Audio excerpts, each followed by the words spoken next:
அதாவது ஹோலி பண்டிகைன்னு ஒரு பண்டிகை கொண்டாடுறாங்களாம் இன்றைக்கு. அந்த பண்டிகையை வைத்து என்ன செய்கிறாங்கன்னு கேட்டால், எல்லா நாங்கள் பள்ளிவாசல் போகிற இடத்துலலாம் நாங்கள் வந்து இந்த கலர் பொடி வண்ண பொடிகளை தூவாங்க, கலர் தண்ணியை கரைச்சி ஊற்றுவாங்க.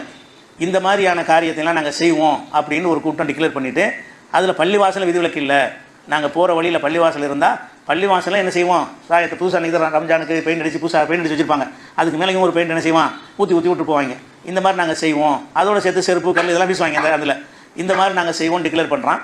ஒரு அரசாங்கம் என்ன செய்யுதுன்னா, அந்த மாதிரி ரவுடிகளுக்கு பணிஞ்சு போய் அவங்க அப்படி தான் வீசுவாங்க, நீங்கள் என்ன செய்யுங்க பள்ளிவாசலுக்கு தார்பாய் போட்டுக்கிறங்கன்னு சொல்லி எல்லா பள்ளியும் தார்பாய் போட்டு வச்சுக்கிறாங்க. எல்லா பள்ளிவாசலுக்கும் உங்கள் பள்ளிவாசல் மேலே அந்த பெயிண்ட் ஊற்றக்கூடாதுன்னு நினச்சிங்கன்னு சொன்னால் பள்ளிவாசலை தார்பாயினால் மூடிக்கிறங்க, ஒரு அரசாங்கம் செய்யக்கூடிய ஒரு நிலைமை.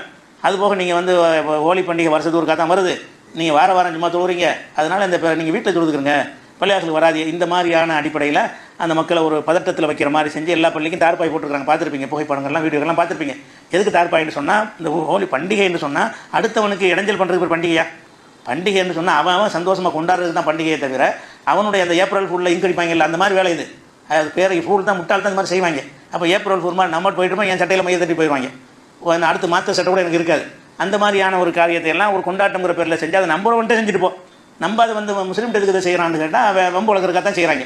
அந்த மாதிரியான அடிப்படையில் என்ன ஆகிட்டாங்கன்னா, அந்த மக்கள் கூட ஜும்மா தொழுகை 2:30 மணிக்கு மாற்றிக்கிறோன்னு அறிவிச்சிருக்காங்க. ஏன்னா 12 1 மணி இது முடிஞ்சிடும், அதுக்கு பிறகு நம்ம ஜும்மா தொழுகை நடத்திக்கிறோம்னு நினச்சிருக்காங்க. நாங்கள் மை அடிக்க தான் செய்வோம், உன் வெள்ளை சட்டையில் மை படக்கூடாது. அங்கே உள்ள ஒரு அதிகாரி ஒரு வாரிய தலைவர், முக்கியமான பிஜேபி தலைவர் பகிரங்கமாக டிக்ளேர் பண்ணுறாரு, நீ பள்ளிவாசலுக்கு போனீங்கன்னா நாங்கள் மை அடிப்போம், யாருன்னு பார்க்க மாட்டோம், எங்கள் இதுக்கு நீ வந்து அது மத சகிப்புத்தன்மைன்னு ரசிச்சுக்கிட்டு போயிடணும்.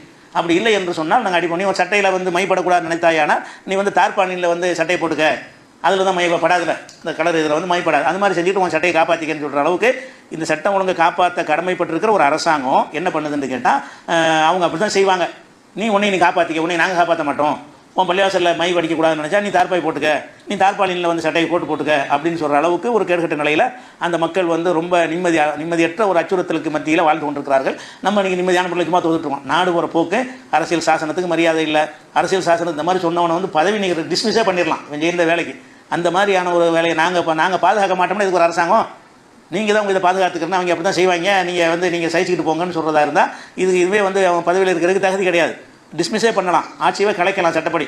ஏன்னா அரசியல் சாசனத்தில் எடுத்துக்கிட்ட பதவி பிரமாணத்துக்கு மாற்றமாக அந்த பொறுப்பை தட்டி கலைக்கும் விதமாக பகிரங்கமாக ஒரு முதலமைச்சர் பேசுகிறாருன்னு சொன்னால் அதுக்காண்டி அவங்கள டிஸ்மிஸ் பண்ணுற அளவுக்கு உள்ள ஒரு விஷயம் இதை செய்கிறாங்க.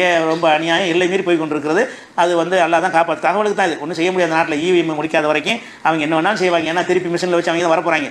இவிஎம் இருக்கிற வரைக்கும் என்ன செய்ய முடியாது, ஒன்றும் செய்ய முடியாது. இதான் யதார்த்தமான நிலைமை. ஒரு தகவலுக்காக தெரிஞ்சுக்கிறேன். அஸ்ஸலாமு அலைக்கும்.